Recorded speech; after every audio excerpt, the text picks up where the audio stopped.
Assalamualaikum warahmatullahi wabarakatuh. Waalaikumsalam warahmatullahi wabarakatuh. Bismillahirrahmanirrahim. Alhamdulillahirabbil alamin. Wassalatu wassalamu ala asyrafil anbiya'i wal mursalin. Sayyidina Muhammad wa ala alihi wasahbihi ajmain. Amma ba'd. Bapak Ibu kaum muslimin dan muslimat yang dirahmati Allah.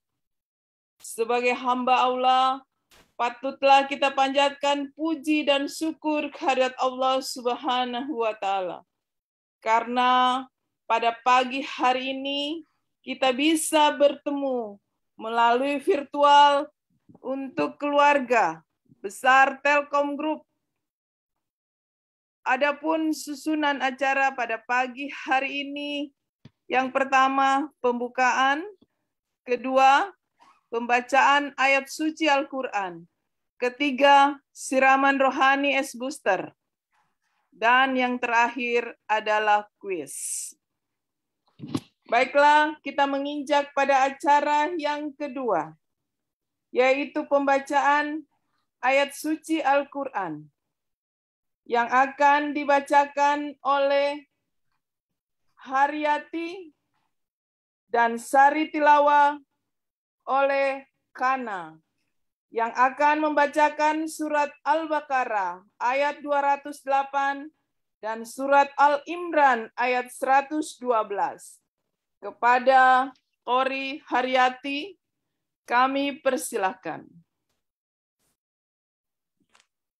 Ya, Assalamualaikum warahmatullahi wabarakatuh. Waalaikumsalam warahmatullahi wabarakatuh. A'udzu billahi minasy syaithanir rajim. Bismillahirrahmanirrahim. Ya ayyuhalladzina amanu dakhulu fis-silmi kafatan wa la tattabi'u khutuwatis syaitan. Innahu lakum aduwwum mubin.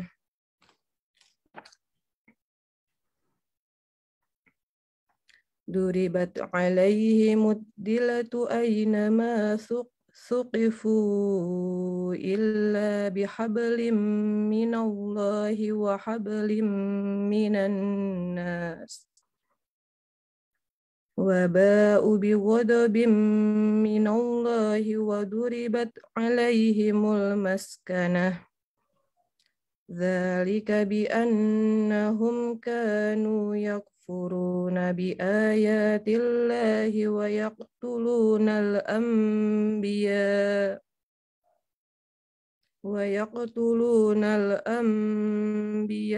bighairi haqq.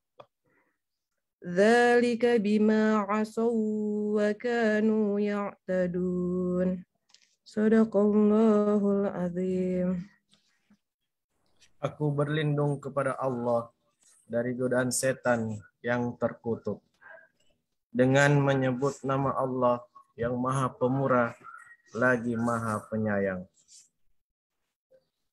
Hai orang-orang yang beriman, masuklah kamu ke dalam Islam keseluruhan.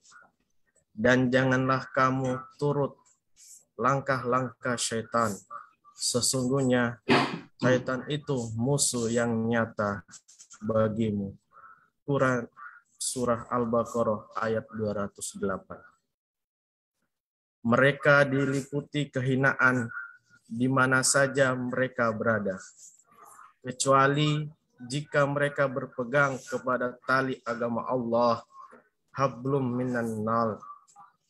minallah, dan tali perjanjian dengan manusia, hablum minan nas, dan mereka kembali mendapat kemurkaan dari Allah, dan mereka diliputi kerendahan.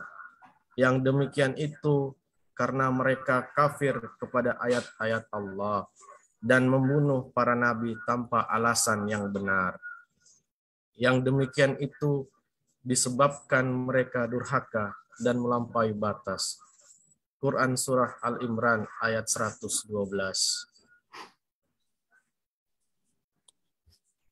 Terima kasih untuk Ibu Haryati dan Bapak Kana.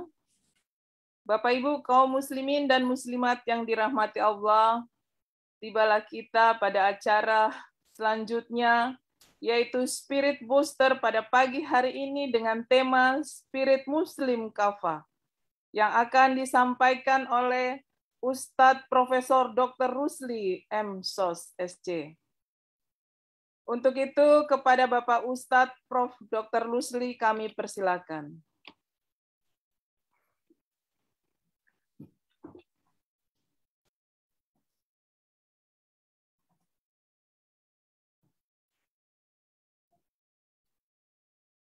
Bisa dilihat ini?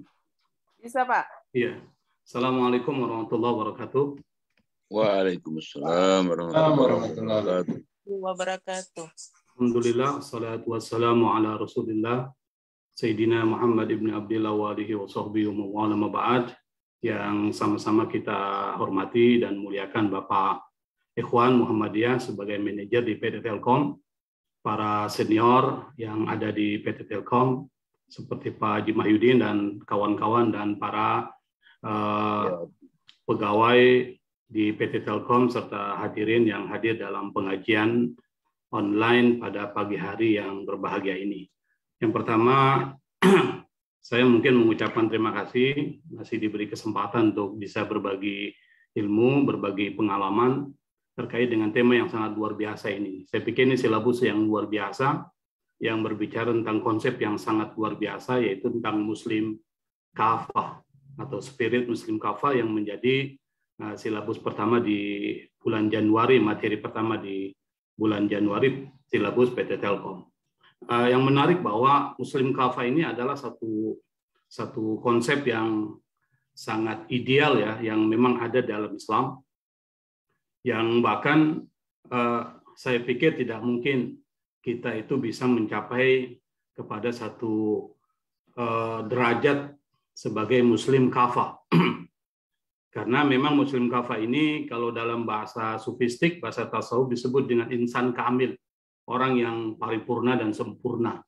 Dan hanya yang bisa mencapai kepada Muslim Kafah ini adalah para nabi dan para rasul. Kenapa? Karena mereka memang dibimbing oleh wahyu, dan mereka ini memang bergerak beraktivitas sesuai dengan keinginan Allah, bukan keinginan mereka. Oleh karena itu, maka mereka adalah orang yang maksum, mereka yang bebas dari dosa.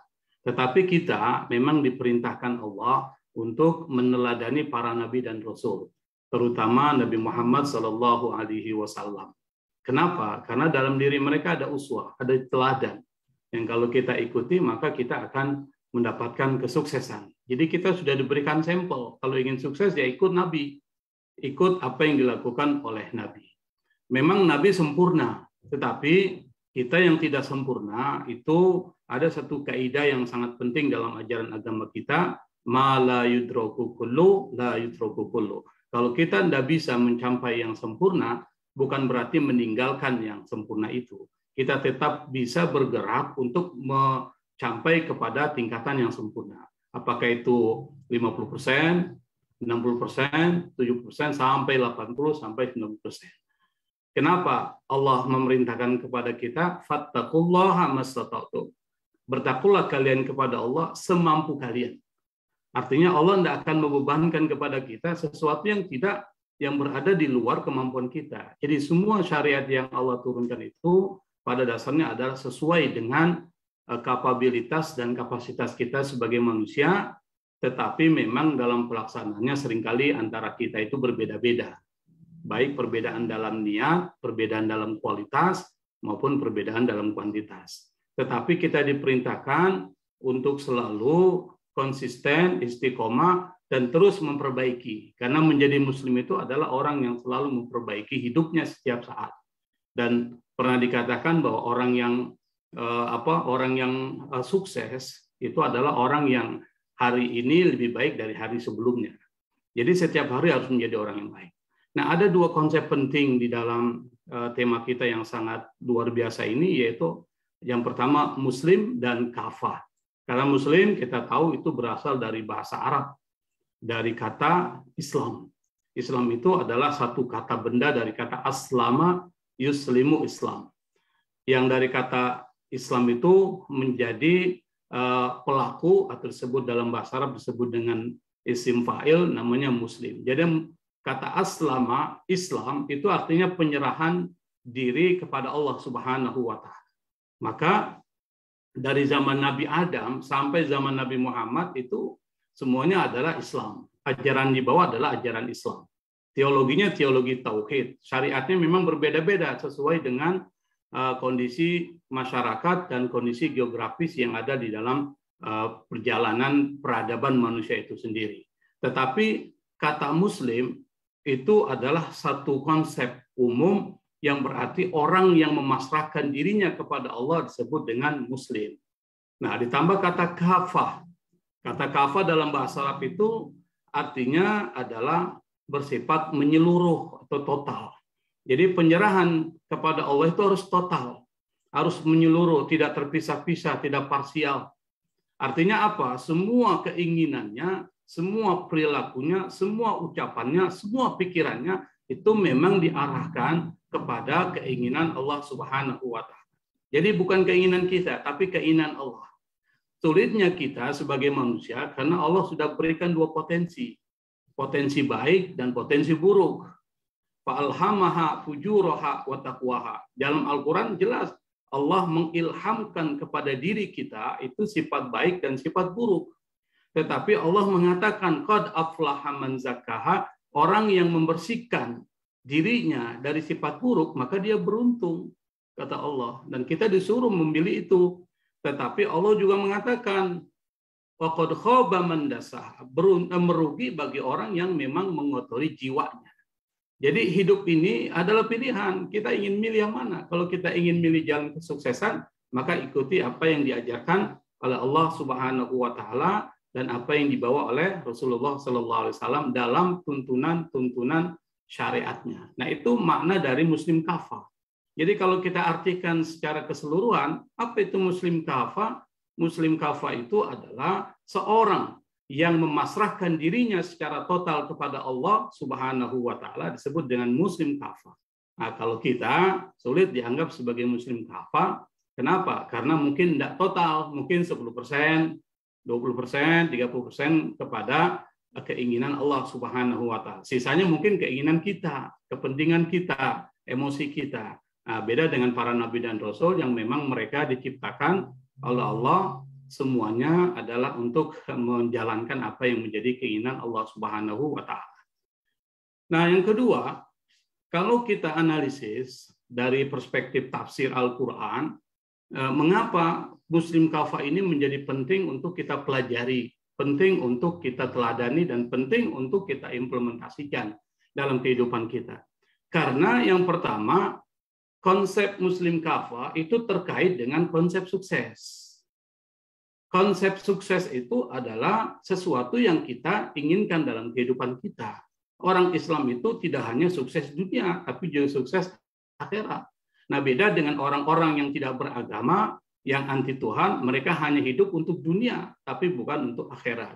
Nah, karena kita hidup untuk dunia dan akhirat, maka perlu adanya penggabungan antara dimensi dunia dan dimensi akhirat, yang nanti kita akan jelaskan secara lebih panjang lebar ya. Nah, kalau kita lihat misalnya surat Al-Mu'minun, surat 23 dalam Al-Quran itu dijelaskan itu bagaimana orang-orang yang sukses itu seperti apa. Qad aflahal mu'minun. Sungguh sukses orang-orang yang beriman. Jadi konsep sukses yang pertama, yang ini bagian dari muslim kafah, itu harus iman, harus beriman ya. Karena iman itu yang mengarahkan seseorang menjadi lebih baik. Anda bisa bayangkan kalau ada orang tidak mempunyai iman, maka hidupnya tidak terarah. Kenapa? Karena tidak ada yang diyakini bahwa yang dia lakukan itu terlepas dari apa yang menjadi target kehidupan akhirnya. Nah, kita punya konsep iman, salah satu bagian dari iman itu iman kepada Allah dan iman kepada hari akhir. Man kana yu'minu billahi wal yaumil akhir. Dalam Al-Quran sering disebut itu. Barang siapa yang beriman kepada Allah dan ditambah dengan hari akhirat, Nah, diteruskan. Artinya apa? Dua konsep ini penting. Kalau kita yakin kepada Allah, maka kita yakin bahwa apa yang kita lakukan itu berada dalam pengawasan Allah. Yang kedua, kalau kita yakin dengan hari akhirat, maka dalam aktivitas sehari-hari kita, baik itu dalam pergaulan dalam masyarakat, dalam keluarga, atau di tempat kerja, maka kita tidak akan mungkin melanggar apa yang sudah dibuat rambu-rambunya oleh Allah Subhanahu wa Ta'ala. Kenapa? Ada hari akhir. Dan hari akhir itu ya adalah hari yang paling, kehidupan yang paling sempurna. Kalau kita analisis mengenai bahasa Arab, kehidupan itu ditulis dalam bahasa Arab dengan kalimat al-hayat. Al-hayat itu dalam bahasa Arab artinya adalah kehidupan yang tidak sempurna. Kenapa? Karena kita tidak abadi hidup di dunia ini. Maka nanti yang sempurna itu adalah di dalam bahasa Arab disebut dengan al-hayawan. Kehidupan yang paling abadi itu adalah dalam bahasa Arab disebut dengan al-hayawan. Wa inna daral akhirata lahiyal hayawanu law kanu ya'lamun. Kata Allah, sesungguhnya hari akhirat, rumah akhirat itu adalah kehidupan lahiyal hayawan. Kehidupan yang benar-benar abadi law kanu ya'lamun, kalau seandainya mereka tahu. Nah, jadi kita perlu pahami bahwa menjadi muslim kafah keharusan karena dia terkait dengan konsep sukses. Dan konsep sukses itu adalah sesuatu yang kita inginkan. Bahkan menjadi doa kita setiap hari. Rabbana atina fid dunya hasanah wa fil akhirati hasanah wa qina adzabannar. Itu doa sukses. Ya Allah, berikan kebahagiaan, kesuksesan di dunia dan kebahagiaan dan kesuksesan di akhirat, dan lindungi, jauhkan, hindarkan dari siksa api neraka. Itu sukses. Jadi kita hidup ini berorientasi kepada sukses yang setiap hari kita panjatkan kepada Allah Subhanahu wa Ta'ala doanya. Setelah selesai sholat 5 waktu, biasanya kita tuh berdoa dengan doa-doa seperti itu. Yang kedua, kenapa konsep muslim kafah itu menjadi penting? Karena perintah Allah. Apapun yang diperintahkan oleh Allah pasti ada hikmah, ada kemaslahatan, ada kebaikan di situ. Dan itu menjadi keyakinan kita umat Islam. Ayat yang tadi dibacakan oleh qari'ah kita itu adalah ayat yang memang berbicara khusus tentang bagaimana menjadi seorang muslim yang kafah. Nah, ini menjadi ayat penting yang saya pikir semua kita harus hafal ayat ini dan memahami ayat ini. Apa ayat tersebut? Surat Al-Baqarah ayat 208 itu dengan tegas dan jelas Allah perintahkan, dan perintah itu hanya kepada orang beriman. Kenapa? Karena hanya orang beriman saja yang mampu menjalankan perintah-perintah Allah. Ya ayyuhalladzina amanu dukhulu fisilmi kafah. Wahai orang yang beriman, udkhulu, ini perintah, masuklah kalian di dalam as-silmi. As-silmi ini para ulama tafsir mengatakan Islam. Padahal dalam pengertian Islam itu adalah framework di mana kita berada. Tapi as-silmi di dalam tafsir yang lain disebutkan itu adalah tuntunan ajaran Islam. Jadi kalau kita artikan, wahai orang-orang beriman, masuklah ke dalam tuntunan ajaran agama Islam kafah, secara total, jangan terpisah-pisah. Jangan mencampur adukan. Dan lalu kemudian dipertegas lagi dengan ayat yang disebutkan oleh Allah, wala tattabi'u khutuwatis syaitan. Jangan mengikuti langkah-langkah setan. Apa? Setan itu menginginkan kita mengikuti konsep-konsep yang melanggar aturan Allah. Setan itu menginginkan kesesatan buat kita dan konsep-konsep yang seakan-akan baik dalam pandangan kita, padahal itu tersesat. Nah, itu dilarang. Kenapa? Allah tegaskan yang menjadi musuh yang paling nyata buat kita itu adalah setan. Innahu lakum aduwwum mubin. Setan itu bagi kalian adalah musuh yang paling nyata. Jadi Allah sudah proklamirkan musuh kita ini adalah setan, dan semua konsep-konsep yang dilahirkan dari pikiran-pikiran syaitani itu harus kita hindarkan. Artinya apa? Kita harus kembali pada konsep-konsep Islam yang memang di dalamnya itu adalah konsep yang mengantarkan kepada kesuksesan, tapi tidak bersifat parsial, harus bersifat menyeluruh.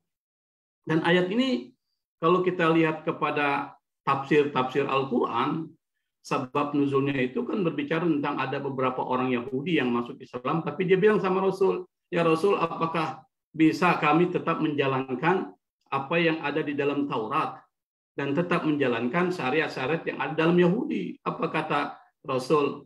setelah turun ayat ini, respon Allah kepada mereka, kalau mau berislam jangan setengah-setengah. Maka tinggalkan apa yang sudah lalu dari keberagaman mereka dan masuk ke dalam tuntunan ajaran agama Islam. Jadi artinya apa? Tidak boleh kita mencampur adukan antara keberagaman kita dengan keberagaman agama lain. Kalau kita sudah ke Islam, maka jalankan apa yang menjadi konsep Islam yang diajarkan Rasul dan sudah ditetapkan dalam Quran dan dijelaskan dalam Sunnah Rasulullah SAW. Yang berikutnya adalah pertanyaan adalah bagaimana kita bisa menerapkan atau menjadi Muslim kafah? Yang pertama, kita harus memahami bahwa agama Islam itu adalah ajaran yang lengkap. Ma farratna fil kitabi min syai'. Disebutkan dalam Al-Quran, Allah menegaskan, tidak ada satupun yang kami tinggalkan dalam Al-Quran ini. Semuanya sudah jelas dibahas. Nah, kalau kita lihat dibandingkan dengan agama-agama lain, Islam ini sangat lengkap. Sampai kita bangun tidur, sampai kita mau tidur, itu sudah ada ajarannya, regulasi jelas. Dan itu ada hadis-hadisnya. Saya beri contoh, misalnya bangun tidur, kita disunahkan membaca doa. Lalu ada aturan-aturan, pada saat masuk WC saja kita diajarkan berdoa. Dan diberikan satu aturan, kalau masuk ke dalam WC itu, masuk dengan kaki kiri, keluar dengan kaki kanan. Itu diajarkan. Nah, kalau masuk masjid, masuk dengan kaki kanan, keluar dengan kaki kiri. Pada saat masuk WC ada doanya.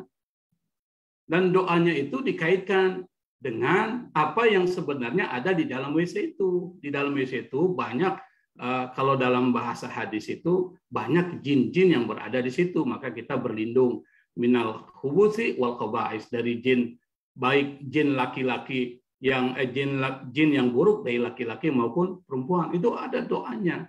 Sampai persoalan tata negara diajarkan di dalam Islam, disebut dengan fikih politik atau fikih siasah. Kemudian persoalan muamalah, baik muamalah terkait dengan keluarga, itu ada ajarannya, ajaran akad nikah, sampai ada talak, ada rujuk, akikah, dan semuanya itu diajarkan. Persoalan pidana juga disebutkan. Jadi kalau ditanya, Islam itu mencakup tuntunan kehidupan yang sangat lengkap. Maka disebut Islam itu kafah. Islam itu mencakup keseluruhannya yang kalau seandainya orang Islam dan bahkan non-Muslim menjalankan ajaran Islam itu, mereka akan sukses. Orang Islam menjalankan tuntunan Islam, sukses dunia akhirat. Tapi orang non-Muslim menjalankan Islam, dia sukses dunia. Karena persoalan akhirat terkait dengan iman. Kuncinya adalah syahadatain. Oleh karena itu, maka kita jangan ragu bahwa Islam itu mencakup konsep-konsep yang sangat penting. Sampai sekarang di negara-negara barat, itu banyak orang lebih melirik kepada konsep Islam. Terkait dengan perbankan syariah, terkait dengan halal lifestyle, ada pariwisata syariah, dan berbagai hal-hal yang dikaitkan dengan persoalan syariah. Kenapa? Karena bersih, nyaman. Berbeda dengan yang tidak syariah, tidak begitu bersih dan tidak nyaman. Nah, ini menjadi konsep yang penting untuk kita pelajari sebagai Muslim. Kalau kita ingin menjadi Muslim kafah, maka kita harus memahami dan mempelajari, memahami, dan tentu mengimplementasikan Islam yang sangat lengkap itu dalam kehidupan kita. Yang kedua, kita perlu menyeimbangkan hablum minallah dan hablum minannas. Tadi disebutkan tuh, duribat. Orang Qori kita itu menarik ayat tadi. Duribat alaihimudillatu aynama sukifu illa bihablim minallah wa hablim minannas. Ini konsep yang kedua. Apa? Kalau orang tidak bisa menyeimbangkan hubungan dengan Allah yang disebut dengan ibadah dan hubungan dengan manusia yang disebut dengan muamalah dalam pengertian yang bersifat umum, maka dia akan berada dalam kehinaan, penderitaan, kesengsaraan, dan ketidakbahagiaan di dunia ini. Jadi konsep kebahagiaan yang diajarkan oleh Islam harus seimbang antara kehidupan akhirat, artinya hubungan dengan Allah, dan hubungan dengan manusia harus seimbang. Jangan kita hanya hubungan dengan Allah, tapi kita lupa dengan hubungan dengan sama manusia. Kita ini hidup di dunia, kita ini makhluk sosial. Kita harus juga terlibat di dalam aktivitas-aktivitas sosial, berinteraksi dengan masyarakat. Dan itu diajarkan oleh Islam terkait dengan bagaimana kita berinteraksi dengan orang tua kita, berinteraksi dengan tetangga kita yang muslim dan non-muslim, dan bagaimana kita berinteraksi dengan pimpinan kita, berinteraksi dengan Macam-macam itu dijelaskan di dalam Islam. Nah, kalau ingin lebih jelas, ada satu buku namanya Syakhsiyatul Muslim, kepribadian seorang Muslim. Itu diajarkan adab dan etika kita kepada Allah, adab dan etika kita kepada orang tua, kepada diri kita sendiri, kepada dan seterusnya. Itu diajarkan, termasuk terhadap alam lingkungan yang ada di sekitar kita. Ada satu cerita yang menarik pada zaman Nabi Musa. Itu ada seorang yang sangat kuat ibadahnya itu. Sampai kemudian hari-harinya diisi dengan ibadah, berzikir, salat kepada Allah Subhanahu wa taala, berdoa. Tapi dia lupa dengan kehidupan dunianya, dia lupa dengan kehidupan sosialnya. Nah, satu ketika diilustrasikan bahwa orang itu meninggal. Pada saat ketika meninggal, ternyata dia ditempatkan di tempat yang tidak seperti yang dia bayangkan, tidak sesuai dengan ekspektasinya. Apa? Ditempatkan di neraka. Dia protes sama Allah, ya Allah, bagaimana mungkin hidup saya isi itu dengan ibadah. Saya berdoa, berzikir, bertasbih, mengucapkan sesuatu, memuji Engkau ya Allah, tapi kenapa saya ditempatkan di tempat di neraka? Tidak sesuai dengan apa yang saya bayangkan. Apa? Kemudian Allah Subhanahu wa taala mengatakan di dalam ilustrasi cerita itu bahwa kehidupan itu bukan cuma hidup terkait dengan persoalan dia dengan Allah, tapi juga ada manusia yang harus dia perhatikan. Wallahu fi aunil abdi makana al-abdu fi auni akhi. Kata Nabi, Allah akan selalu berada dan membantu hambanya selama hambanya itu membantu saudaranya. Jadi kita harus mempunyai kepedulian juga yang tinggi terhadap orang-orang yang ada di sekitar kita. Bahkan pada zaman Nabi Musa juga ada satu cerita menarik. Ada dua orang suami istri miskin. Satu ketika beliau datang kepada Nabi Musa alaihissalatu wassalam, dia cerita kepada Nabi Musa. Tapi sebelum datang kepada Nabi Musa, suami istri ini bilang, istri bertanya kepada suaminya, suamiku, apakah betul Musa itu seorang nabi? Suaminya bilang, iya, memangnya kenapa? Kalau memang dia seorang nabi, tentu doanya dikabulkan oleh Allah. Tentu seorang nabi doanya dikabulkan oleh Allah, kata suaminya. Lalu istrinya bilang, bagaimana kalau kita menghadap kepada Nabi Musa, kita cerita kehidupan kita yang sebenarnya, lalu kita minta didoakan oleh Nabi Musa supaya kita menjadi orang kaya. Akhirnya keduanya pun sepakat, datanglah mereka kepada Nabi Musa, mereka cerita untuk supaya Nabi Musa mendoakan kekayaan buat mereka. Awalnya Nabi Musa tidak mau, tapi akhirnya Nabi Musa mendoakan. Nabi Musa akhirnya setuju, lalu kemudian dia datang menghadap kepada Allah Subhanahu wa taala. Kita tahu bahwa Nabi Musa ini disebut kalimullah, orang yang bisa berbicara langsung dengan Allah Subhanahu wa taala. Itu gelarnya kalimullah. Akhirnya Nabi Musa lalu berdialog sama Allah, ya Allah, saya ini diminta untuk melaporkan kepada engkau terkait dengan permohonan dua orang yang miskin itu, suami istri. Dia minta kekayaan. Akhirnya Allah bilang, boleh. Tapi dengan syarat cuma 1 tahun saja.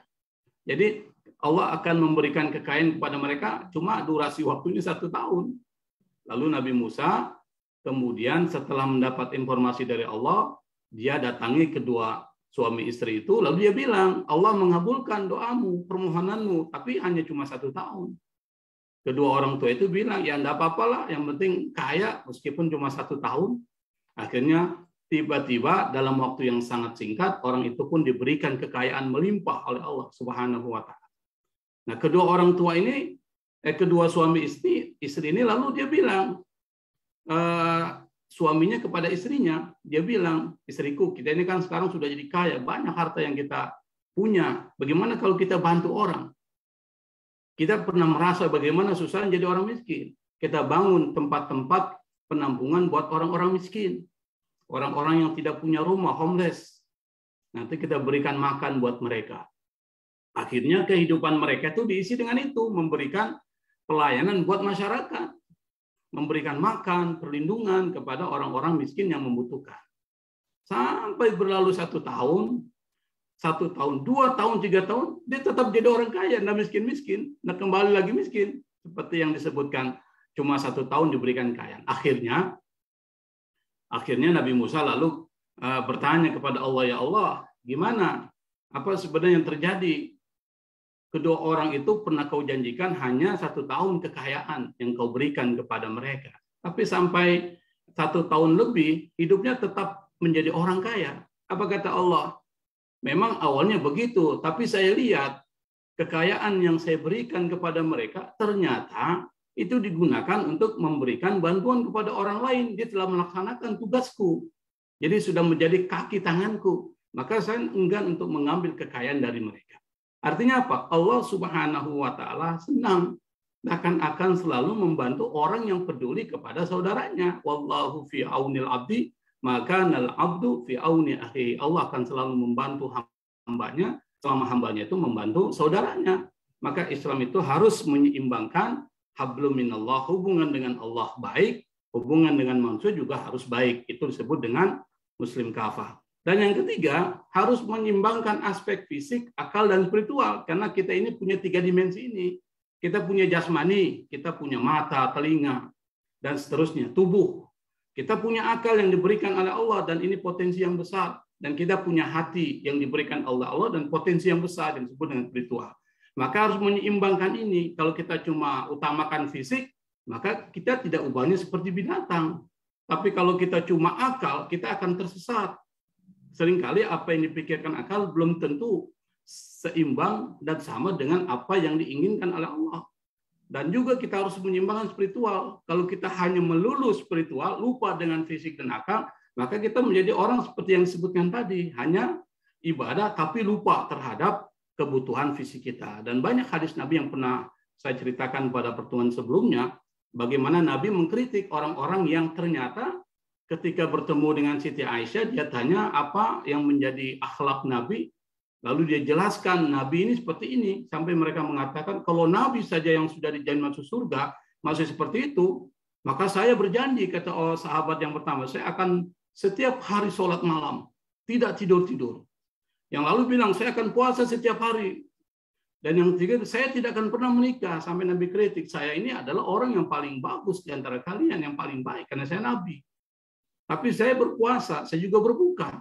Saya sholat malam, saya juga tidur. Saya dan menikah dengan perempuan. Nabi ingin mengatakan, hidup ini harus seimbang antara fisik, karena kita punya hak. Fisik kita punya hak, akal kita punya hak, dan hati kita juga punya hak. Nah, kalau kita ingin menjadi muslim yang kafah, muslim yang sempurna, paling tidak mencapai derajat minimal ya 80%, 70%, dan seterusnya, maka kita harus melakukan beberapa hal yang sudah dilakukan para Rasul, para Nabi, terutama yang diajarkan oleh Nabi Muhammad Shallallahu Alaihi Wasallam. Saya pikir ini beberapa hal karena waktu kita sangat singkat. Nah, kita masuk pada persoalan fikih ya. Ini fikih juga pembahasannya agak panjang juga ini. Tapi saya sedikit saja. Nah, salah satu konsep yang diajarkan dalam fikih Islam itu adalah salatnya orang-orang musafir ini. Dan salah satunya adalah qasar. Saya singkat saja. Yang pertama, konsep kalau orang berpergian maka dia mendapatkan rukhsah, ringanan. Nah, salah satu rukhsahnya itu ada 2, yaitu qasar dan jamak. Qasar itu artinya memperpendek bilangan rakaat dari 4 menjadi 2. Yang bisa diperpendek itu ya zuhur, asar, dan isya. Kalau maghrib nggak bisa, subuh nggak bisa. Di dalam Al-Quran disebutkan wa idza darabtum fil ardi falaysa alaikum junahun an taqsuru min shalah. Kalau kalian maka tidak mengapa kalian mengqasar salat. Jadi qasar salat itu adalah bagian dari kebolehan.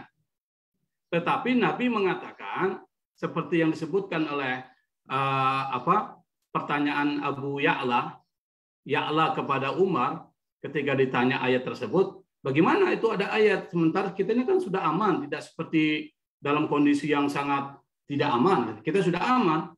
Umar mengatakan, saya juga heran dengan ayat ini. Bagaimana kalau kita bertanya? Lalu kemudian bertanyalah mereka kepada Rasul tentang rukhsah qasar yang rukhsah itu artinya keringanan yang diberikan oleh Allah kepada musafir dalam bentuk qasar salat. Rasul mengatakan shadaqatun tasaddaqallahu biha alaikum faqbalu shadaqatahu. Kata Nabi, itu mengqasar salat adalah sedekah. Jadi ambil saja, jangan tidak. Kenapa? Sedekah yang Allah berikan kepada kalian, maka ambil sedekah itu. Jadi kalau kita musafir meskipun pakai pesawat misalnya, pakai kapal laut, seakan-akan itu kan singkat. Nah, kita ambil itu sebagai bagian dari sedekah yang diberikan oleh Allah Subhanahu wa taala. Nah, orang yang mengqashar sholat, kita bahas tentang qashar nanti jamak insya pada kesempatan yang lain. Itu yang pertama, dia mengqashar sholat pada saat dalam perjalanan, tidak boleh sebelum berpergian. Kan masih ada orang sebelum berpergian dia qashar, tapi dalam perjalanan dia mengqashar sholat. Perjalanannya kapan? Ketika sudah melewati gerbang kota atau batas wilayah. Misalnya kalau di sini ya di daerah ada kebun kopi itu ada yang disebut dengan gerbangnya itu. Nah, setelah melewati gerbang itu kita boleh mengqashar sholat. Tapi sebelumnya nggak boleh. Itu masih masuk kota Palu. Nah, kalau sudah melewati gerbang di kebun kopi itu, kita sudah dianggap sudah melakukan perjalanan tersapar, di situ boleh melakukan qashar sholat. Yang kedua, orang yang melakukan qashar sholat, si musafir, itu ketika dia berpergian, dia tidak berniat menetap 4 hari. Terlepas dari 1 hari perjalanan, 1 hari pulang.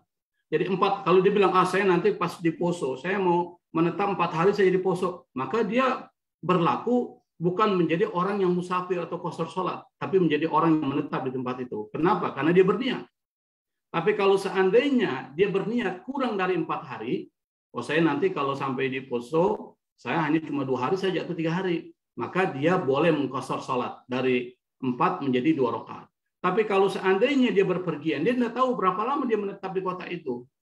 Misalnya di Poso atau di Banggai, dia tidak tahu berapa lama dia tinggal di sana karena ada pekerjaan yang tidak diketahui kapan selesai.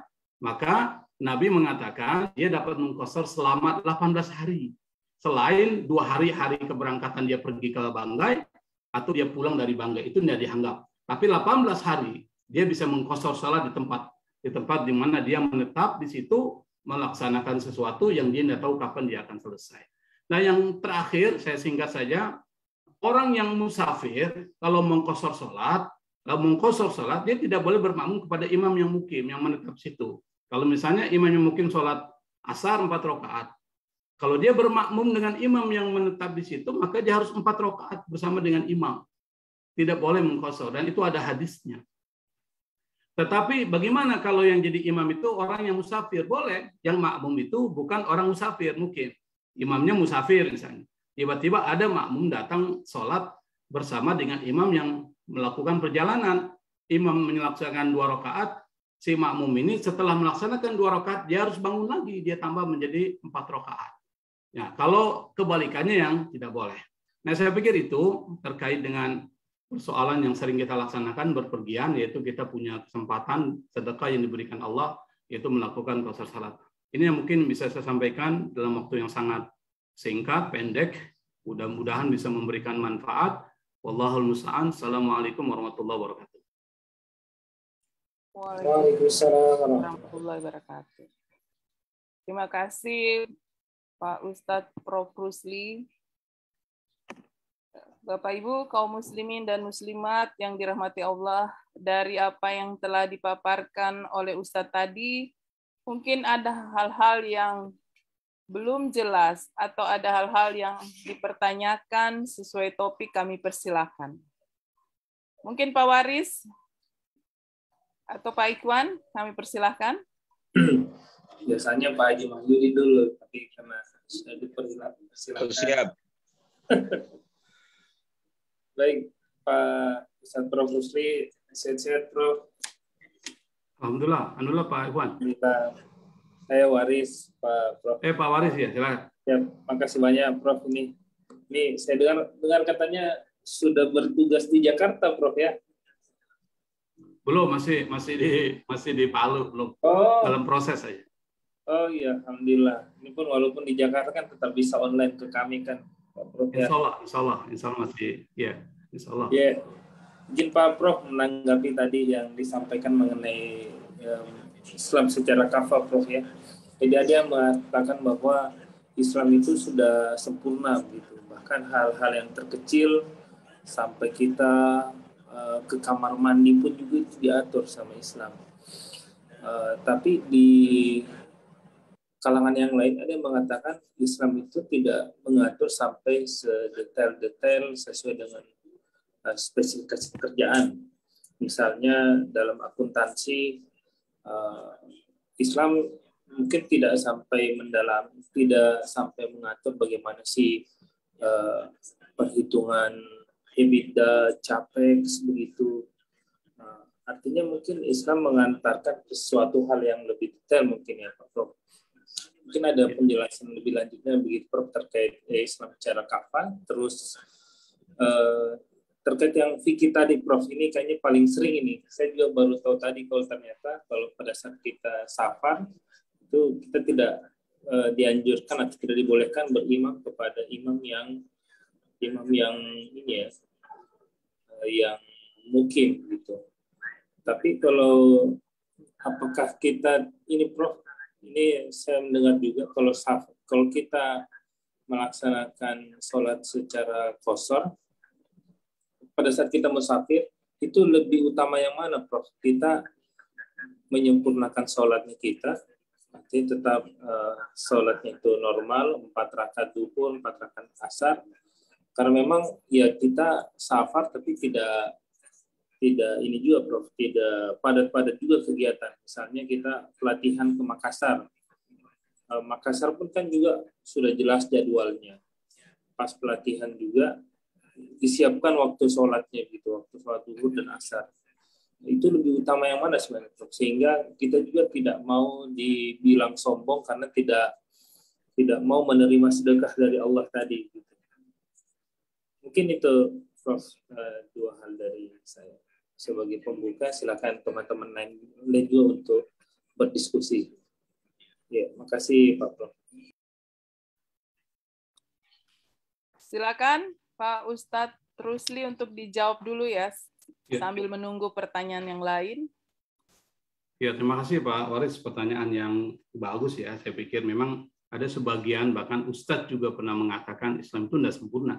Kita sering mendengar pernyataan dari seorang Ustadz ya di YouTube itu, Islam itu tidak sempurna. Islam akan selalu melakukan penyempurnaan. Jadi bahasanya yang tidak sempurna. Yang pertama, di dalam Al-Quran dia sudah disebutkan, Al-yawma akmaltu lakum dinakum wa atmamtu alaikum, dan seterusnya. Jadi kata Allah dalam Al-Quran itu kami sudah menyempurnakan kepada kalian agama kalian. Dan seterusnya. Nanti bisa dilihat di dalam surat Al-Maidah. Artinya pernyataan Allah sudah mengatakan bahwa ajaran Islam itu adalah ajaran yang menyempurnakan semua ajaran-ajaran para nabi dan rasul. Itu secara konsep ya. Nah, yang kedua, Islam atau dalam Al-Quran memang tidak disebutkan secara rinci terkait dengan semua persoalan kehidupan. Tapi prinsip-prinsip hidup itu diajarkan. Karena Al-Quran ini bukan buku yang berisi tentang resep ya. Tapi Al-Quran berisi tentang prinsip etik. Makanya tidak pernah kita temukan bagaimana buat bakso di Al-Quran. Ya tidak. Tapi prinsip di dalam melakukan pembuatan bakso itu ya diajarkan apa? Kehalalan misalnya. Misalnya pada saat membuat bakso itu lihat dagingnya daging apa.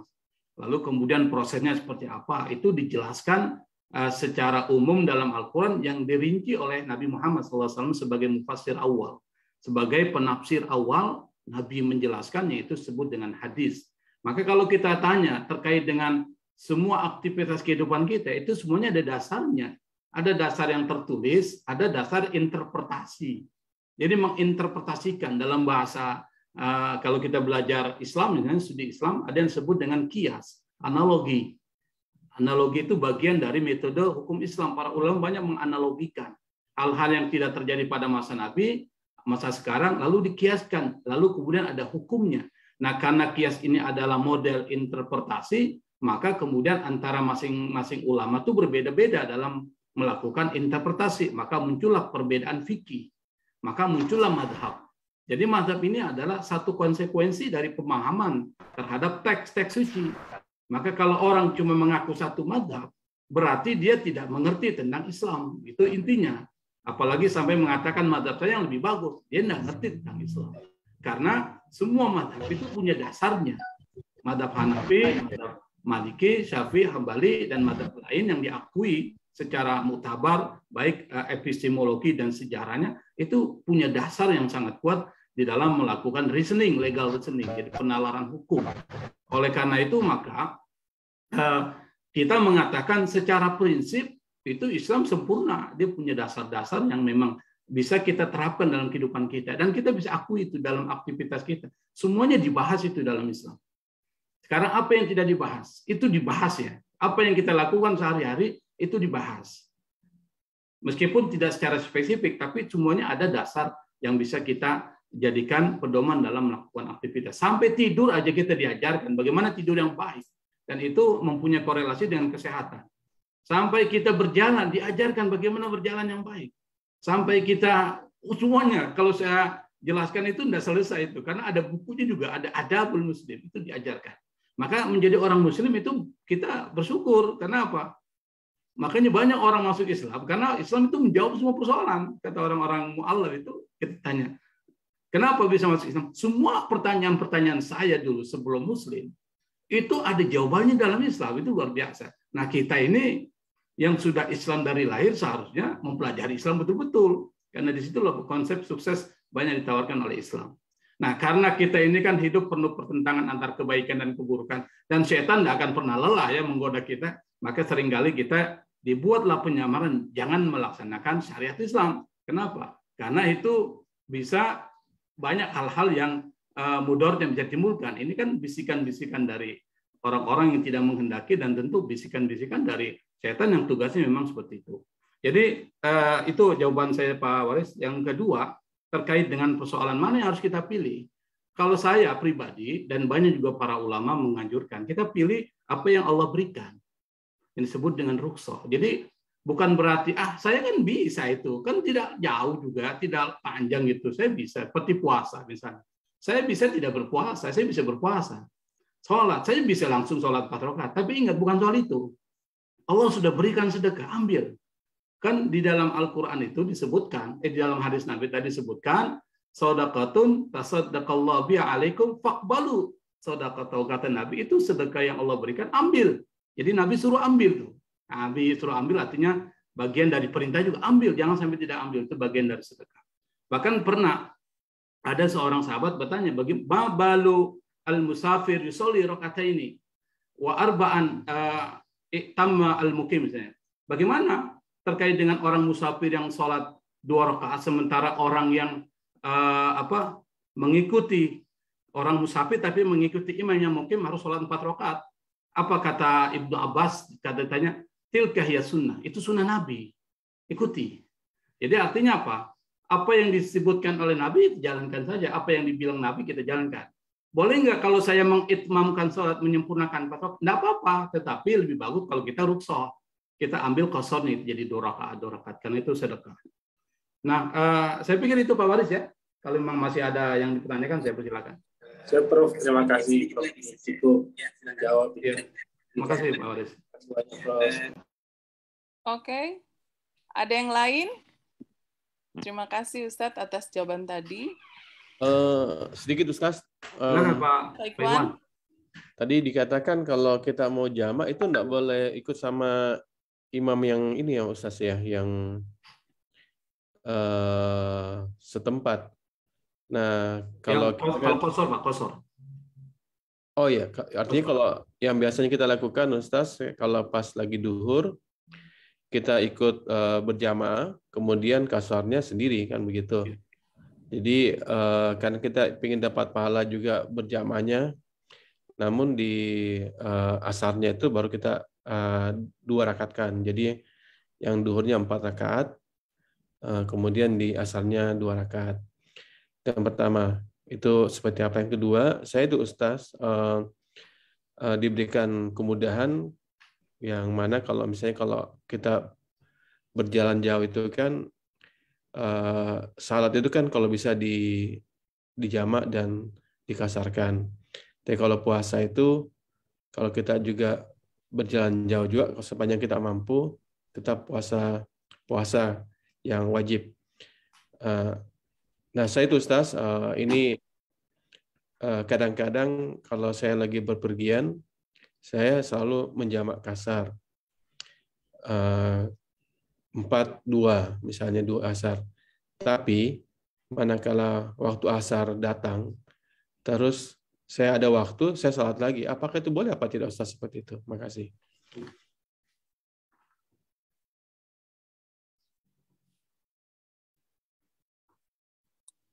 Langsung dijawab ini, Ibu Nurjana? Langsung Pak, Pak Ustadz.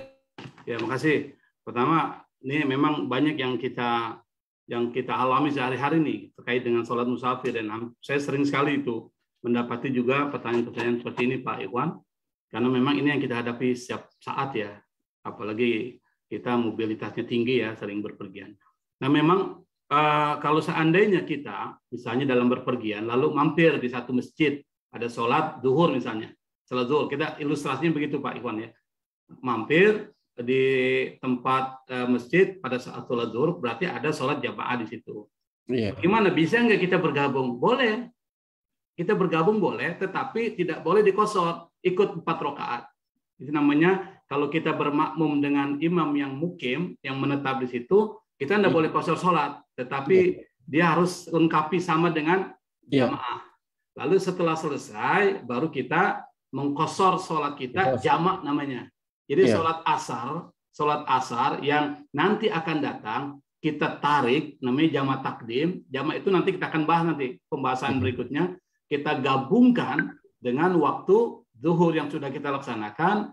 Nah, karena kita punya diberikan hadiah oleh Allah, bisa mengkosor sholat. Waktu asar yang 4 jadi 2, kita tarik namanya jamak takdim.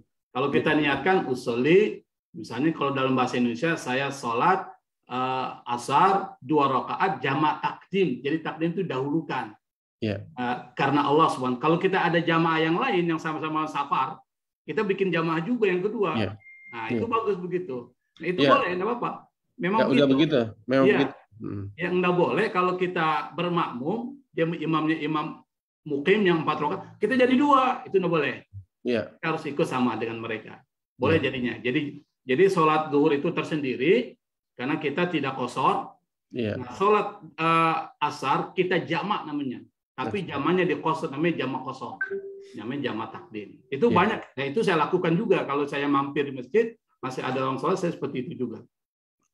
Yang kedua, apa tadi pertanyaan Pak Ikhwan ya? Ya, yang pertama itu Ustaz, jadi sudah benar 4 ikut sama imam lokal, di mana kita singgah dan kita kasar takdim, jamak takdim kasar yang asarnya.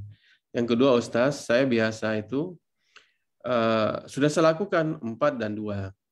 Tiba-tiba asar, Allahu Akbar, Allahu Akbar. Ada waktu Ustaz. Apakah boleh lagi salat asar?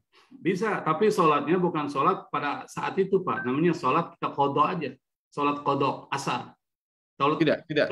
Kita sudah di duhur sudah 4 dan 2. Artinya kewajiban asar sudah kita. Nanti asar kan kita dapat lagi asar nanti perjalanan lain kita mampir.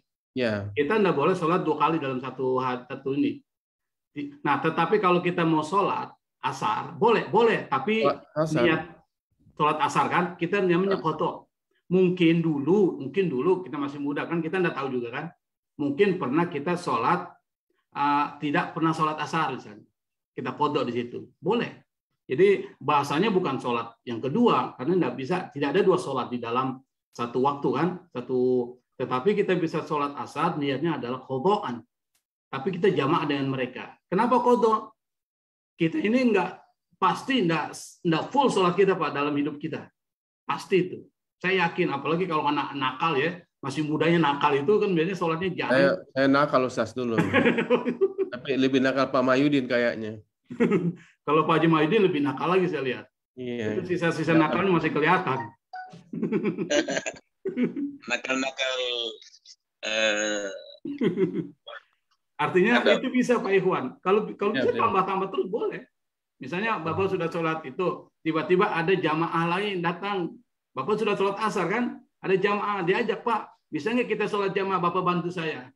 Bisa, dia jadi imam, Bapak jadi makmum. Tapi ini aja qadha lagi. Jadi mengqadha sholat-sholat yang pernah kita tidak lakukan, pada saat itu wajib kita harus lakukan. Itu boleh. Dan itu harus kita lakukan memang kalau ada waktu luang, lebih bagus kita isi dengan sholat-sholat qadha. Karena mungkin ya, kita juga nggak tahu kan, kapan kita mulai sholat betul, kita nggak tahu juga. Tapi ada memang waktu-waktu luang yang kita mungkin pernah tidak sholat, itu harus kita bayar. Itu namanya hutang sama Allah, harus dibayar. Tapi Allah juga bilang, fattaqullaha mastata'tum, semampu Anda saja. Kalau Anda sudah taubat dengan bagus, ya insya Allah akan. Semuanya itu kan milik Allah. Jadi Allah yang lebih tahu apa yang akan diberikan ke kita. Saya begitu Pak Ikhwan ya. Makasih Ustaz. Nah, Assalamualaikum. kalau soal puasa itu memang itu tergantung dari kemampuan orang. Kalau ada orang bilang, saya masih mampu nih melaksanakan puasa, ya silakan saja. Tapi ada bilang, saya enggak bisa berpuasa perjalanan jauh ini. Tak apa-apa, kan itu rukhsah. Allah berikan rukhsah. Silakan, tapi nanti harus diganti pada waktu yang lain. Ini tergantung. Ada sekarang ini kan kalau orang naik pesawat ya, kalau perjalanan dulu kan memang agak berat, naik onta kan. Kita bisa bayangkan Nabi dari Mekah ke Madinah itu luar biasa. Kita dari Mekah ke Madinah saja pada saat umroh itu perjalanannya berapa jam tuh naik bus. Apalagi naik onta ya, kita bisa bayangkan panas yang luar biasa, padang pasir, sehingga rukhsah memberikan kesempatan buat buka itu menjadi sesuatu yang wajar Allah berikan kepada mereka. Nah, dalam konteks yang seperti ini, saya pikir pesawat kan tidak banyak kita dapat kesulitan, tapi Allah tetap buka. Kalau memang tidak mau puasa, ya silakan. Mau puasa, ya silakan. Jadi seperti itu. Islam itu fleksibel, tidak terlalu memberatkan, tapi jangan meringan-ringankan ajaran Islam. Itu saja inti.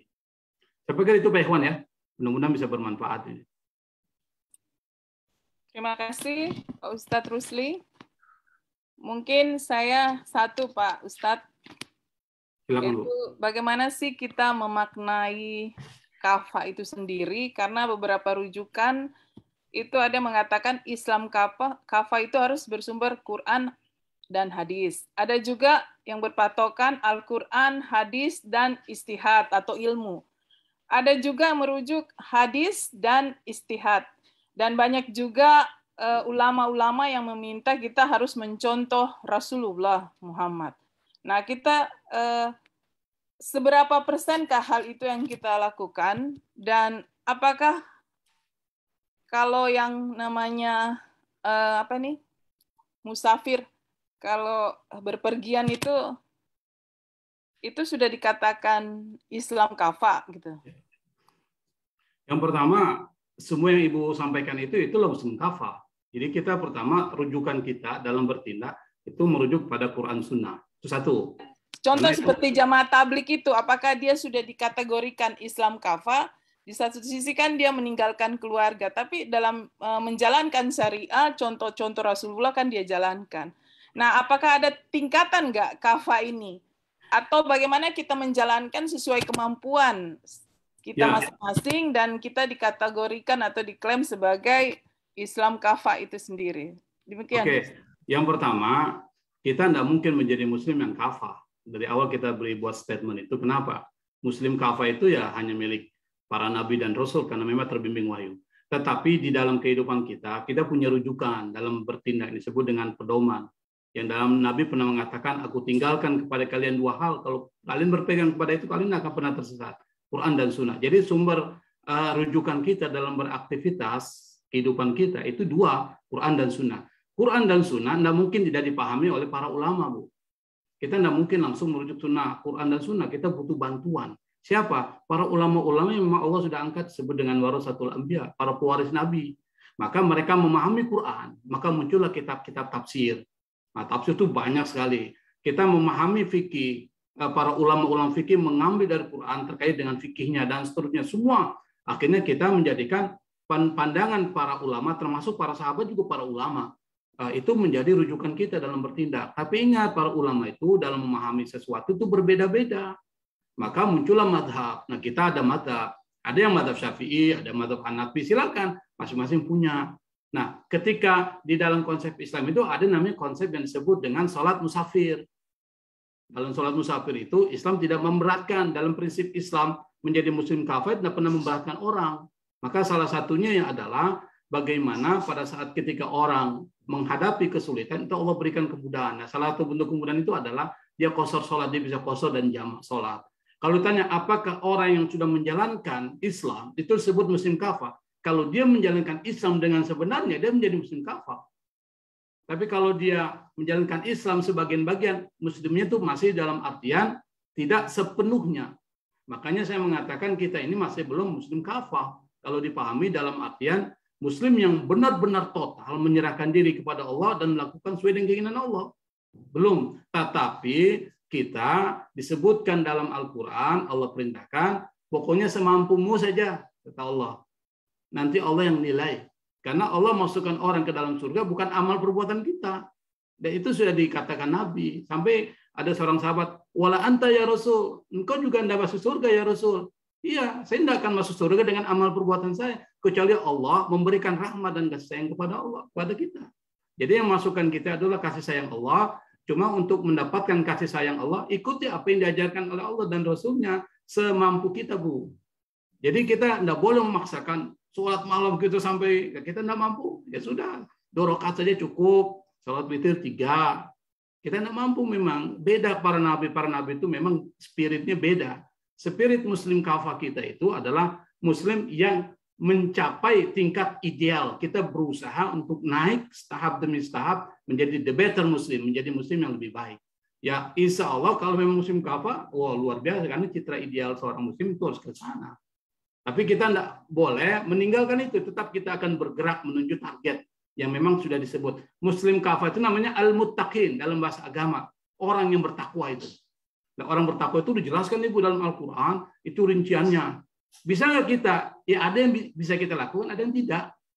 Sebagai contoh misalnya, bisa nggak kita dipukul, dicaci maki orang, ditendang orang, lalu kita bersabar tidak membalas? Sulit, Bu, sulit sekali. Kenapa? Pasti kita ingin membalas. Nah, Nabi ajarkan jangan membalas. Fa'in aqabtum fa'aqibu misli ma uqibtum bi walin sobartum lawa khairul sabirin. Kalau kalian mau balas yang setimpal. Tapi kalau kalian sabar, kata Allah, itu lebih baik. Bisa nggak kita bersabar? Nah, karena dalam diri kita ada keinginan-keinginan itu. Maka kalau ingin menjadi Muslim yang kafah, ikuti apa yang menjadi keinginan Allah. Wah, itu sulitnya luar biasa. Saya pikir, nah mungkin kita mampu sampai ke situ ya. Karena memang ajaran Quran itu kalau kita ikuti, oh kita sudah luar biasa itu, sudah sampai tingkatan-tingkatan aulia, wali-wali Allah itu. Tapi kita berusaha semaksimal mungkin, Bu. Insya Allah semuanya itu apa yang kita lakukan, apa itu jamaah tabligh atau jamaah-jamaah lain, insya Allah semuanya akan mendapatkan pahala dari Allah Subhanahu Wa Taala sesuai dengan apa yang mereka lakukan. Kalau mereka meninggalkan keluarganya, yaitu nanti mendapatkan apa yang sesuai dengan apa yang mereka lakukan. Tapi kalau dia sholatnya bagus, dia akan mendapatkan apa yang dia lakukan. Jadi semuanya itu ada bagian-bagiannya. Saya pikir itu Bu Nurjana ya.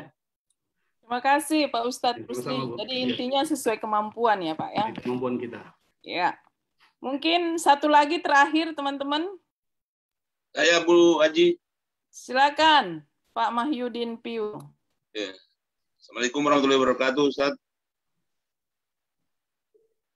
Waalaikumsalam warahmatullahi wabarakatuh. Iya, saya mau tanya terkait dengan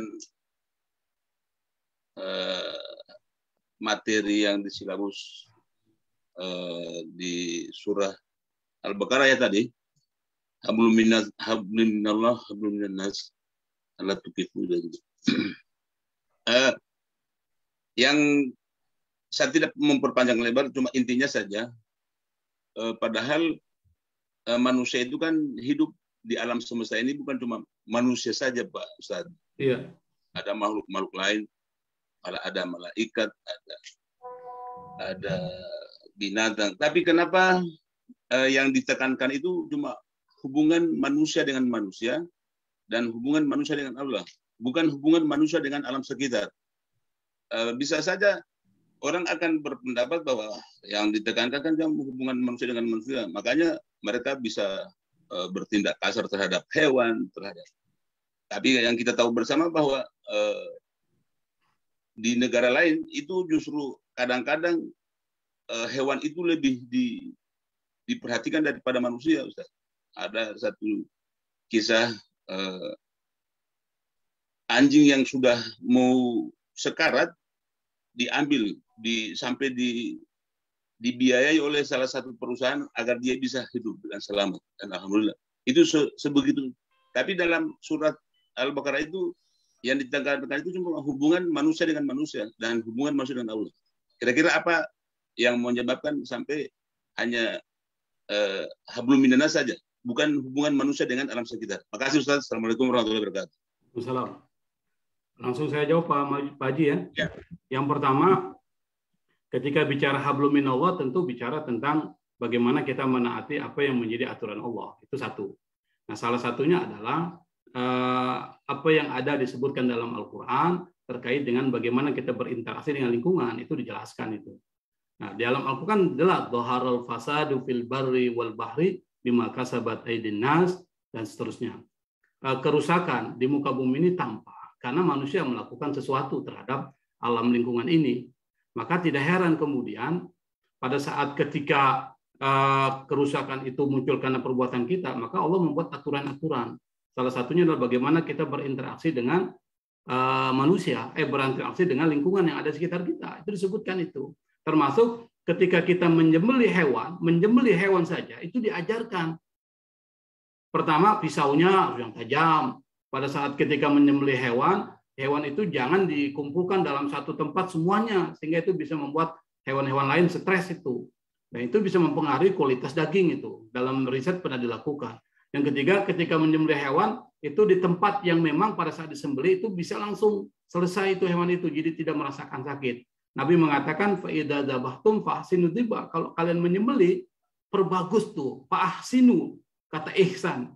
Artinya benar-benar perbagus penyembelihanmu. Baca takbir misalnya dan seterusnya. Kenapa? Karena itu bisa mempengaruhi hewan itu. Ketika kita mengucapkan takbir dan seterusnya. Itu diajarkan itu beberapa, termasuk kaitan dengan toharo. Kita toharo itu, toharo bersuci, air. Itu dilarang menggunakan air secara berlimpah. Maksudnya apa? Anda harus perhatikan, harus save energi. Maksudnya pada saat menggunakan air itu jangan terlalu berlebihan, harus save. Kenapa? Masih banyak orang lain yang membutuhkan air itu. Nah, ini kan bisa dianalogikan termasuk listrik. Kalau kita misalnya pakai listrik, kalau kita sudah keluar, matikan itu listrik. Jangan biarkan dia hidup terus. Kenapa? Nah, kan saya yang bayar, saya punya uang ini, saya bisa bayar. Bukan itu persoalannya. Karena ketika dipakai itu akan mengurangi energi. Maka kita harus matikan. Itu diajarkan oleh Islam.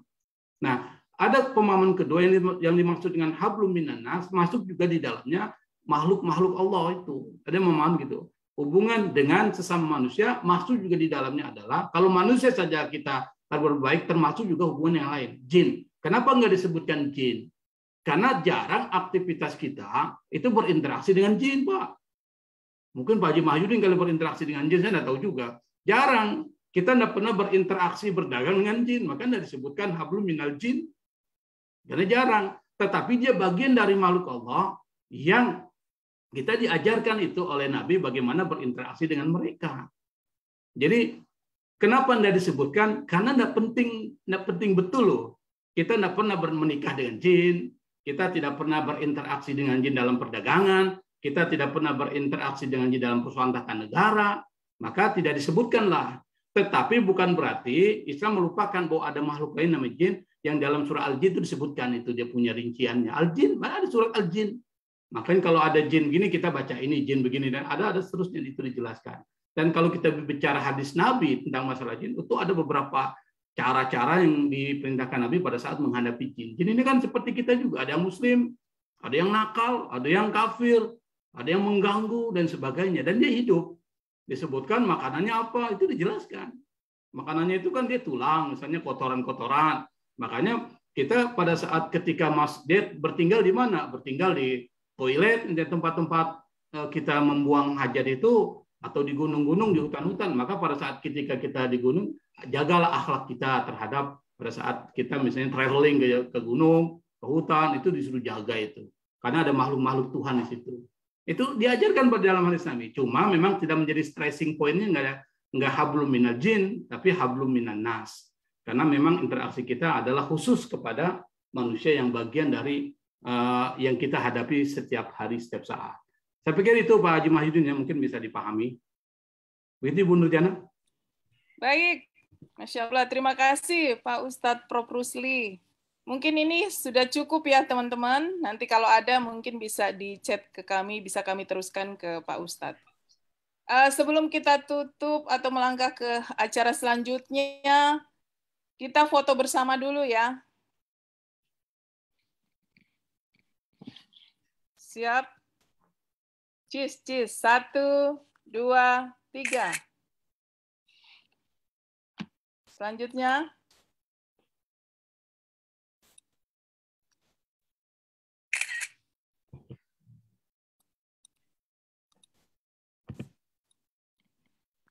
Sekali lagi. Ya. Kami mewakili tim Booster Beetle Sultan mengucapkan banyak-banyak terima kasih kepada Bapak Ustadz Profesor Dr. Rusli yang telah meluangkan waktunya untuk memberikan spirit kepada kaum muslimin dan muslimat di Tel Sulteng pada pagi hari ini. Sekali lagi terima kasih Pak Ustadz Rusli. Mungkin kami persilakan untuk tidak gabung lagi atau leave. Ya, makasih Bu. Mungkin saya izin Bu, karena saya harus menguji tesis ini. Terima kasih. Ya, makasih. Terima kasih Pak Ikhwan, Pak Waris, dan semua teman-teman yang ada di Zoom ini. Ya, Assalamualaikum. Waalaikumsalam. Waalaikumsalam warahmatullahi wabarakatuh. Selanjutnya kita melangkah pada kuis. Kita persilakan kepada Pak Acip untuk memandunya.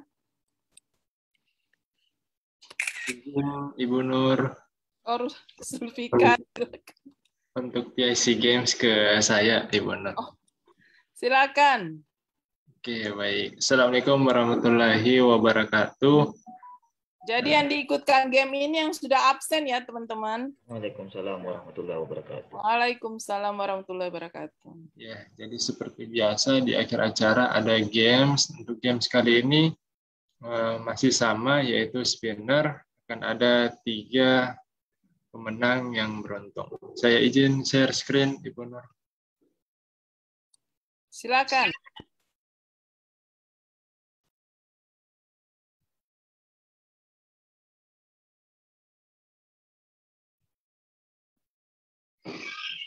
Oke, mari kita putar bersama spinnernya untuk pemenang pertama.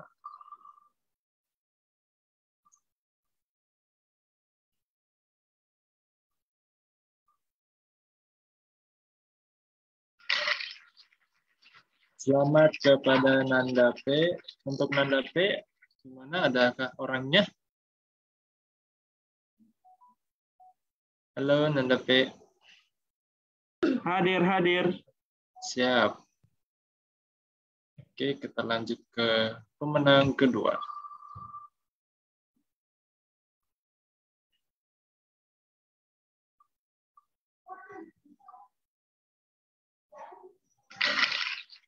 Selamat kepada Muhammad Iqbal. Muhammad Iqbal, ada orangnya?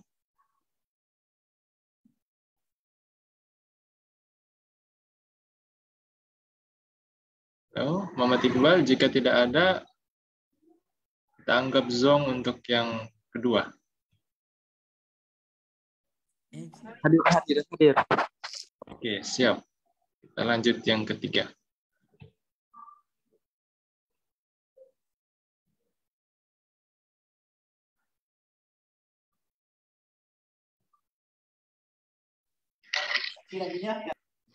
Selamat kepada Zulmahri Datuela. Gimana untuk Zulmahri? Adakah orangnya? Mahyudin Piu. Belum beruntung lagi kayaknya Bang Mahyudin. Mahyudin diajak nanti ke XX1. Oke, selamat kepada ketiga peserta yang beruntung. Nanda P, Muhammad Iqbal, dan Zulmahri Datuela. Saya dari jam 6 sudah absen itu. Masalahnya bukan dari siapa yang duluan absen, Pak Mahyudin. Oke, untuk ketiga pemenang, nantikan top up link aja dari panitia. Selanjutnya, saya kembalikan ke Ibu Nurjana. Silakan, Ibu Nur. Terima kasih, Zulfikar. Dengan berakhirnya pengundian kuis tadi, maka berakhirlah rangkaian acara Spirit Booster pada pagi hari ini melalui virtual. Akhirul kalam, wabillahi taufiq wal hidayah. Wassalamualaikum warahmatullahi wabarakatuh. Waalaikumsalam warahmatullahi wabarakatuh.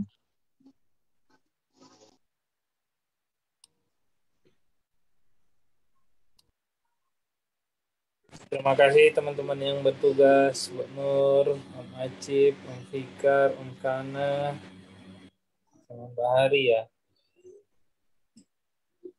Sama-sama, Pak. Tugasnya. Semoga minggu depan Pak Mahyudin bisa menang ini. Terbaik. Dari dulu begitu kau bilang, dari minggu lalu, minggu depan. Coba lagi Pak Mahyudin. Atau lain kali minggu depan kasih nama saya semua itu, kasih dapat itu. Bisa Pak, nanti di belakang kita bicarakan Pak. Sekali-sekali ketuanya, Ketua PT Kopektel berikan hadiah di acara ini. Begitu ganti Roger, bagaimana? Setuju?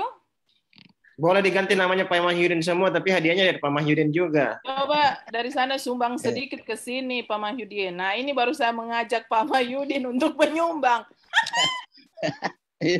Bukan, justru saya tunggu hadiah. Justru kalau Kopektel itu Pak Afiat ketua, Ibu Nurjana ketua badan pengawasnya. Oh, gampang sekali. Ini itu kalau Kopektel, ini PT, ini lain. Lain ini konteksnya lain ini. Kalau itu aman itu. Julfikar masih monitor? Ya, minggu depan ada sumbangan dari PT. Bukan, kau harus berdoa supaya Ibu Nurjana jadi Kakanda Telposo. Kau juga tidak berdoa. Kalau Allah menghendaki, kenapa tidak? Aduh, amin. Kita aminkan saja. Amin. Iyalah. Semua itu jabatan adalah amanah. Amanah dalam arti akan dipertanggungjawabkan. Ya, tapi Ibu Nurjana siap ke Poso. Saya dengar menolak ke Poso. Saya jadi Jo. Ketua PT Kopektel. Sekali jadi 01 Poso dulu. Masa Bupati Poso bisa perempuan, Kakanda Telposo tidak bisa perempuan.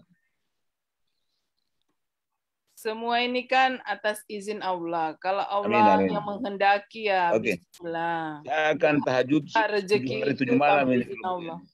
Rezeki ini kan sudah diatur oleh Allah Subhanahu wa taala. Apa perlu saya bacakan ayatnya lagi? Ampun saya. Ya. Mungkin rezeki di PT. Minggu depan host jadi penceramah Zulfikar ya, Bu Nurjana sekali lah.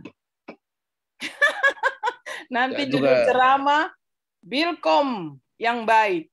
Karena saya selama Ibu Nurjana belum dipromosi, saya merasa orang bersalah selama hidup saya. Kalau begitu. Masya Allah. Subhanallah. Tapi ketika Ibu Nurjana sudah jadi tak usah pemain tiga, alhamdulillah. Saya juga orang yang pertama bangga dan puas, bahagia. Tapi itulah, kembali ke ayat tadi ya. Saya bahagia aja kalau besok Bapak menyumbang untuk di kuis ini. Supaya lebih banyak lah Pak. Jangan tidak terlalu ini kan cuma 50.000. Ya, Bapak tambah lah biar cuma ya pada setiap session 150. Jadi 3 orang 100.000. Kan tidak besar itu, tapi pahalanya besar, Masya Insya Allah.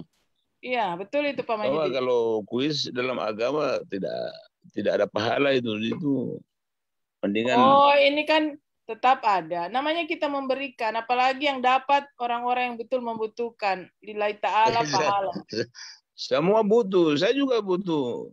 Aduh, kalau yang dapat saya langsung bilang, dibatalkan secara hormat. Bapak kan sponsor, harusnya diinformasikan sponsor. Ya, paling tidak iklan lah, toh, bahwa Spirit Booster minggu ini bisa terselenggara berkat kerjasama dengan PT Anutapura. Bisa Pak Mahyudin, kita tampilkan di slide depan awal. Tapi jangan sampai orang pikir Mahyudin P itu direktur Rumah Sakit Anutapura. Ini yang kadang banyak orang yang salah kaprah itu. Belum pikir saya direktur Rumah Sakit Anutapura. Banyak yang WA sama saya, SMS, selamat Pak. Sudah berapa orang COVID di Anutapura? Saya bilang saya bukan direktur rumah sakit. Tidak masalah lah itu Pak.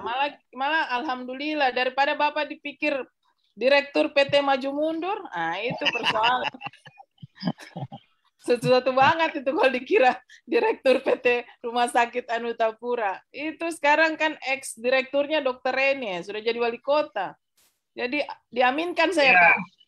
Jangan sampai Bapak dikira ex-direktur PT Angin Ribut. Itu bahaya itu, atau PT Maju Mundur. Tapi ngomong-ngomong terlalu lama ini. Saya mau keluar grup sudah. Oke, makasih teman-teman. Sip. Sampai jumpa. Dadah.